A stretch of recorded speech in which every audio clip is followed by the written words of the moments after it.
আমি নির্দল প্রার্থী, ইন্ডিপেন্ডেন্ট। গাইঘাটা বিধানসভাতে আমি নির্দল প্রার্থী হিসেবে দাঁড়াচ্ছি।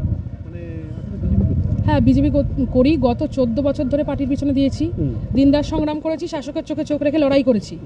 কিন্তু যেই দলটা এতদিন ধরে করছি, সেই দলটা যখন পরিবারতান্ত্রিক হয়ে যায়, আমরা বলি যে বিজেপির একটা নীতি আদর্শ আছে, আমরা মঞ্চে মাইক ধরে চিৎকার করি যে আমরা পরিবারতান্ত্রিক দল নই, আমরা সেই নীতি আদর্শে বিশ্বাস করি। তো আমি পার্টির সেই নীতি আদর্শকে বিশ্বাস করে এবং সেই নীতি আদর্শকে বাঁচাতে এবং গাইঘাটা বিধানসভায় দীর্ঘদিন ধরে যে সকল বিজেপি কর্মীরা বঞ্চিত হয়ে আছে তাদের স্বার্থে আমি আজকে এই নির্দল প্রার্থী হিসেবে এখানে দাঁড়াচ্ছি।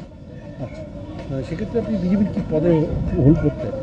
আমি এর আগে মহিলা মোর্চা জেলা প্রেসিডেন্টের কাজ করেছি, এখন আমি জেলা কমিটির সম্পাদিকা পদে আছি।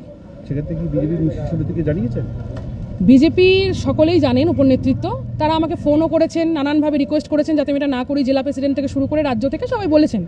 কিন্তু আমি তাদেরকে একটা কথাই বলেছি, গত 5 বছর বা 10 বছরে যখন পার্টি আমাদের মতন কর্মীদের কথা ভাবেনি, তাহলে আমরাও এখন আর দলের কথা চিন্তা করতে পারছি না। যারা বলছেন যে প্রার্থী নয় পদ্ম দেখুন, অবশ্যই আমরা পদ্ম দেখি, আমরা মোদিজিকে ভগবান বলে মানি, কিন্তু প্রার্থীটাও প্রভাব দেয়। কারণ গত 5 বছরে সুব্রত ঠাকুর মানুষের জন্য কিচ্ছু করেননি, না কোনো আন্দোলন করেছেন, না কোনো কাজ করেছেন। উনি এসির হাওয়া চড়েছেন আর এসি ঘরে বসে থেকেছেন। তো সেক্ষেত্রে আমরা মানুষের, আমরা গাইঘাটা বিধানসভার যারা প্রকৃত বিজেপি কর্মী, আমরা চাই না যে ওরকম একজন মানুষ আবার দ্বিতীয়বার বিধায়ক হয়ে আসুক। দলকে সেটা বুঝতে হবে। দল যখন বোঝেনি, 90% গাইঘাটা বিধানসভার মানুষ অবজেকশন দিয়েছিল সুব্রত ঠাকুরকে নিয়ে। তারপরেও যখন দল সুব্রত ঠাকুরকে টিকিটটা দিয়েছেন, ভালো বুঝেছেন দিয়েছেন।